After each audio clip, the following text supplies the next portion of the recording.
আমাদের জীবনে প্রত্যেকটা ক্ষেত্রে বরকতের প্রয়োজন অনেক বেশি। বরকত এই শব্দটি আরবি শব্দ, এর বাংলা অর্থ হলো কল্যাণ, উপকারিতা।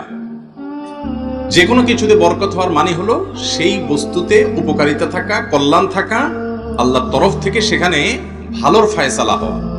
আপনি উপার্জন করলেন, সেই উপার্জনের মধ্যে আল্লাহর বরকত থাকা মানে হলো এটা আপনার উপকারে আসা, কাজে আসা। বরকত যদি থাকে তাহলে অল্প উপার্জন অনেক বেশি উপকারে আনবে, আর বরকত যদি না থাকে তাহলে অনেক উপার্জন কিন্তু কল্যাণ আনবে অনেক কম। আর এই জন্য নবী করিম সাল্লাল্লাহু আলাইহি ওয়াসাল্লাম তিনি আল্লাহর কাছে বরকতের দোয়া করতেন, আমাদেরকে বরকতের জীবন যেন আমরা পেতে পারি সেদিক নির্দেশনা দিতেন। আজ আমরা বরকতের 10টি চাবির সন্ধান দেব আপনাদেরকে ইনশাআল্লাহ। কোরআন এবং হাদিসের আলোকে যে চাবিগুলো ব্যবহার করলে, অর্থাৎ যে আমলগুলো করলে আপনার জীবনের সব কিছুতে বরকত নেমে আসবে। ভাইরা আমার, আজ আমাদের সময়ে বরকত নাই, প্রচুর সময় কিন্তু বরকত নাই, সময়টা কাজে লাগাইতে পারি না।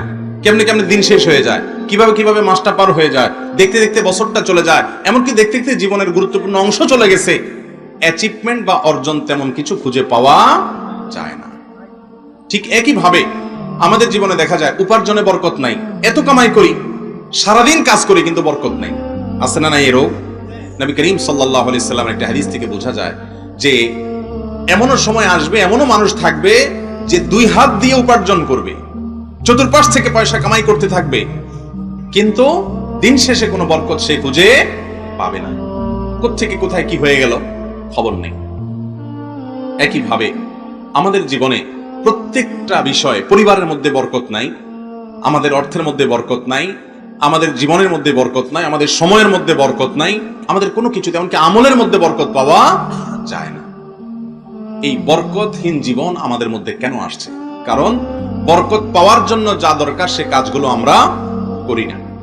এই 10টি চাবি যেগুলোর মাধ্যমে বরকত আমাদের জীবনে নেমে আসবে, এ বিষয়ে আমরা গত প্রায় বছর 4 আগে একটা আলোচনা কোরআন এবং হাদিসের আলোকে ঘেটে বের করে বরকতের 10টি আমল, যে আমলগুলোর মাধ্যমে আমাদের জীবনের সব কিছুতে, আমাদের সন্তান সন্ততিতে, আমাদের পরিবারে, আমাদের সম্পদে, আমাদের রুটি রুজিতে, আমাদের ঈমান আমলে, আমাদের জীবনে, আমাদের সময়ের সবকিছুতে বরকত আর বরকত নেমে আসবে, এই আমলগুলোর কথা আমরা শেয়ার করেছিলাম। অনেক দিন হয়ে গেছে, সেজন্য এই বিষয়টাকে আবার নতুন করে সংক্ষেপে আলোচনা করার চেষ্টা করেছি। আমার তৌফিক ইল্লা বিল্লাহ। প্রথম চাবি হলো ঈমান এবং তাকওয়া। ঈমান এবং তাকওয়া। বেঈমানের জীবন কখনো বরকতময় হতে পারে না। বেঈমান, যার ভিতরে আল্লাহর প্রতি ঈমান নাই, যার ভিতরে তাকওয়া নাই, যে ফাসিক, আল্লাহর অবাধ্য, আল্লাহর নাফরমান, হারাম হালাল যে বাছবিচার করে না, যে বেছে বেছে চলে না, যার কাছে হালাল হারাম এক, যা মনে চায় তা করে, এই ব্যক্তির জীবনে, যার মধ্যে আল্লাহর প্রতি ঈমান নাই, বিশ্বাস নাই, এই ব্যক্তির জীবনে কোনো বরকত নাই। ভাই, বরকত নাই যে এটার একটা ছোট্ট উপমা দিলে বুঝে আসবে। একজন ব্যক্তি মাসে 10,000 টাকা কামাই করেছে, তার সংসার ব্যয় করতে, সংসারের যে ব্যয় বা সেটা নির্বাহ করতে 7,000 টাকা খরচ হয়েছে, আরো 2-3,000 টাকা থেকে গেছে। আরেকজন, তার এক মাসে উপার্জন হয়েছে 50,000 টাকা, কিন্তু 50,000 টাকা দিয়ে উপার্জন করে সে ক্ষয় খরচা দেওয়ার পরও, সবকিছু ব্যয় করার পরও দেখা গেল যে এমন একটা রোগ দেখা দিছে, এমন একটা খরচের খাত বের হয়েছে যে ওইটাতে খরচ হবে 2 লাখ টাকা। এরকম হয় কি হয় না? এটা হলো বেবরকতের জীবন, এটা হলো বেবরকতের জীবন। এই বরকতের জীবন যেটা, সেটার সাথে প্রাচুর্যের কোনো সম্পর্ক নাই। নবী করিম সাল্লাল্লাহু আলাইহি সাল্লাম বলেছেন, আল গিনা গিনান নাফস। মানুষের মনের সুখটা হলো আসল সুখ। আপনার কাছে অনেক পয়সা আছে, বিশাল ঘরবাড়ি আছে, দালান কোঠা আছে, লাক্সারিয়াস গাড়ি আছে, সবকিছু আছে, অর্থাৎ সুখ এবং শান্তির উপকরণ সবকিছুই আছে। এমনও হতে পারে সব উপকরণ থাকা সত্ত্বেও আপনার মনে সুখ নাই। হতে পারে কি পারে না? বরং এর দৃষ্টান্ত আমাদের সামনে হাজারো, লাখো, অগণিত। ঠিক না বেঠিক? এত সম্পদ, কিন্তু বেচারা ঘুমের ওষুধ খাওয়া ছাড়া ঘুম আসে না। আছে না নাই? এত সম্পদ, এরপরেও জীবনে বেঁচে থাকাই তার জন্য দায় হয়ে গেছে, আত্মহত্যা করে দুনিয়া থেকে চলে যাওয়া লাগতেছে। ঠিক না বেঠিক? আবার একজন মানুষ কিছুই নেই তার তেমন, কিন্তু তার মনের দিক থেকে খুব সুখে আছে। আর এই মনের সুখটা তখন আসবে যখন একটা মানুষ আল্লাহর বরকতে, আল্লাহর পক্ষ থেকে কল্যাণে বিশ্বাসী হবে, অল্প পাবে, এটাতে তুষ্টি সে অর্জন করবে, এটাতে সে তুষ্ট হবে এবং তুষ্টি প্রকাশ করবে। এর মাধ্যমে আল্লাহ রাব্বুল আলামিন তাকে সুখী করবেন। কত গরিব মানুষ আছে, হাজারো, লাখো, কোটি গুণ বেশি ধনী মানুষের চাইতে ওই লোককে আল্লাহ তাআলা সুখী রেখেছেন। সুখের সম্পর্ক অন্তরের সাথে, বাহিরের সাথে না। আপনি খুব এসির বাতাস খাইতে থাকলেন, উপর দিয়া চামড়া শীতল হইল, ভেতরে অশান্তি, আগুন দাউ দাউ করে অন্তরে জ্বলছে, এটা কি কখনো সুখ বলা হবে? আল্লাহ রাব্বুল আলামিন সুখ এবং শান্তির মালিক। তিনি এটা বরাদ্দ রেখেছেন ঈমান এবং তাকওয়ার অনুসারীদেরকে। দেখুন, একজন ঈমানদার, একজন মুত্তাকি যে হালাল হারাম বাজ বিচার করে চলে, যে আল্লাহর ভয়কে মাথায় রেখে চলে, তাকওয়ার চেতনা তাকে পরিচালিত করে, এই আল্লাহর বান্দা দুনিয়াতে যদি কষ্টও পায়, সেই কষ্টটাও তার জন্য সুখের। কিভাবে সুখের? কারণ সে জানে এই কষ্টের বিনিময়ে আমার আমলনামাতে সওয়াব লেখা হচ্ছে, সে জানে এই কষ্টের বিনিময়ে আমার জন্য জান্নাত প্রস্তুত হচ্ছে। তার অবস্থা হলো হাতির মতো, বাঁচলেও লাখ, মরলেও লাখ। নবী করিম সাল্লাল্লাহু আলাইহি ওয়াসাল্লাম এই কথা কিভাবে বলেছেন? আজাবান লি আমরিল মুমিন ইন্না আমরাহু কুল্লাহু খায়র। ঈমানদারের বিষয়টা পুরাই পিকুলিয়ার, আশ্চর্যজনক। তার জীবনে সে সুখে থাকলেও ভালো, দুঃখে থাকলেও তার জন্য ভালো। কিভাবে? সুখে থাকলে সে আল্লাহর শুকর আদায় করে, নেকামল হয়, সওয়াব লেখা হয়। দুঃখে থাকলে সবর করে, তাতেও তার আমল নামে সওয়াব লেখা হয়, তার কোনো হারানোর কিছু নাই। আর যার আল্লাহর প্রতি বিশ্বাস নাই, সে দুনিয়াতে যদি কিছু পায় তো পাইলো, আর যতই পাক, চাওয়ার তো কোনো শেষ হয় না।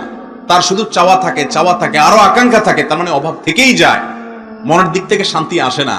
আর যদি কখনো দুঃখ পেয়ে বসে, তাহলে তো স্যাড ব্যাড বলা ছাড়া আর কোনো উপায় নাই, কারণ তো আসলে তার সান্ত্বনা পাওয়ার মতো কিছু নাই।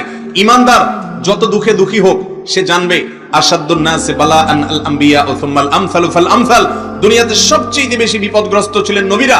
নবীদের সাথে যাদের যত সাদৃশ্য হবে, মিল হবে, তাদেরকে আল্লাহ তাআলা তত বেশি কঠিন সমস্যায় ফেলবেন, কারণ আল্লাহ তাকে জান্নাত দিতে চান, উপযোগী করতে চান। এইজন্য নবী করিম সাল্লাল্লাহু আলাইহি ওয়াসাল্লাম আরেক হাদিসে বলেছেন, আদ-দুনিয়া সিজনুল মুমিনি ওয়া জান্নাতুল কাফির। দুনিয়াটা হলো ভাই ঈমানদারের জন্য জেলখানার মতো, চাইলেই সবকিছু করতে পারে না। এটা করবে হারাম, ওইটা করবে মাকরু, ওইটা করবে নিষেধ, এটা করবে হাদিসে নিষেধ আছে, ওইটা কোরআন নিষেধ আছে, সবকিছু করতে পারে না, বন্দী জীবনের মতো। আর কাফেরের জন্য দুনিয়াটা হলো জেলখানা না, উল্টাটা, অর্থাৎ জান্নাতের মতো, যা খুশি সে করতে পারে, তার কোনো বাধা নিষেধ নাই, তার কোনো হালাল হারাম নাই। ঠিক না ঠিক? একজন ঈমানদার, যে ব্যক্তি বন্দী জীবনকে মেনে নিবে, রেস্ট্রিকশন গুলোকে মেনে নিবে, এবং এগুলো তার মালিক তার কল্যাণের জন্য দিয়েছে, বিশ্বাস করবে, আল্লাহ তাআলা তার জন্যই জান্নাত প্রস্তুত করে রেখেছেন। আমাদের অনেক নাস্তিক বন্ধুরা প্রশ্ন তোলেন আমাদের কাছে যে আল্লাহ রাব্বুল আলামিন না আরহামুর রাহিমিন, তিনি না সবচেয়ে বড় দয়ালু, তিনি না সবকিছু করতে পারেন, তাহলে গরিব অভাবী মানুষ, বিপদগ্রস্ত মানুষকে আল্লাহ বিপদ থেকে উদ্ধার করেন না কেন? কেন তাদের সারা জীবন বিপদ লেগে থাকে? এটা আমাদের নাস্তিক বন্ধুদের একটা কমন প্রশ্ন, তাদের খুব পছন্দের প্রশ্ন, ফেভারিট প্রশ্ন। এই প্রশ্নের উত্তর হলো, ভাই, ছোট বাচ্চা সে আগুন দেখে, লাল টুকটুকে আগুন মোমবাতির উপরে মাথায়, এ আগুন দেখে বাচ্চা ধরতে চায়, বাপ মা বাধা দেয়। ঠিক না ঠিক? বাচ্চা এ আগুন ধরার জন্য এতটাই অস্থির থাকে, এতটাই মরিয়া থাকে, যে তার জীবন দিয়ে হলেও সে আগুন ধরবে। বাপ মা যত বাধা দেয় সে আরো তত বেশি ধরার চেষ্টা করে। বাপ মা বাধা দিলে সে পরে কাঁদা শুরু করে দেয়, তারপরে এমন কাঁদা দেয়, তার তো আসলে বলার কোনো ভাষা থাকে না। ছোট মানুষ, যদি বলার ভাষা থাকতো হয়তো এটা বলতো আর কি, যে আমার মা বাপের মতো এরকম পাষণ্ড, এত অমানবিক, এতটা দয়া মায়াহীন মা বাপ মনে দুনিয়াতে আরেকটা নাই। আমি একটু এত সুন্দর লাল টুকটুকে গোলাপের মতো, ফুলের মতো আগুনটা একটু ধরতাম, ধরলে আমি শান্তি পেয়ে যেতাম, আমাকে এটা ধরতে দিচ্ছে না। বাচ্চার হাবভাব এরকম মনে হয় না? কিন্তু মা বাপ তারপরেও তাকে ধরতে, যত কাঁদে ধরতে দেয় না। বাহ্যিকভাবে মনে হয়, মা বাপ মনে হয় সন্তানের প্রতি জুলুম করছে। ঠিক না ঠিক? অথচ আসলে প্রকৃত অর্থে মা বাপকে জুলুম করছে, তার ভালোর জন্য তাকে ওই জিনিসটা দিচ্ছে না। আল্লাহ রাব্বুল আলামিন দুনিয়াতে একটা মানুষকে যদি সারা জীবনের জন্য কষ্টের মধ্যে রাখেন, আর বিনিময়ে তাকে অনন্ত অসীমকালের জান্নাত দেন, তার এই প্রজেক্টটা কি লস প্রজেক্ট না লাভের প্রজেক্ট? অতএব ঈমানদার সর্বাবস্থা আল্লাহ তাআলার উপরে সন্তুষ্ট থাকবেন। বরকত এবং প্রকৃত কল্যাণ জিনিসটা আল্লাহ তাআলা দিবেন ওই ব্যক্তিকে যার ভিতরে ঈমান এবং তাকওয়া আছে।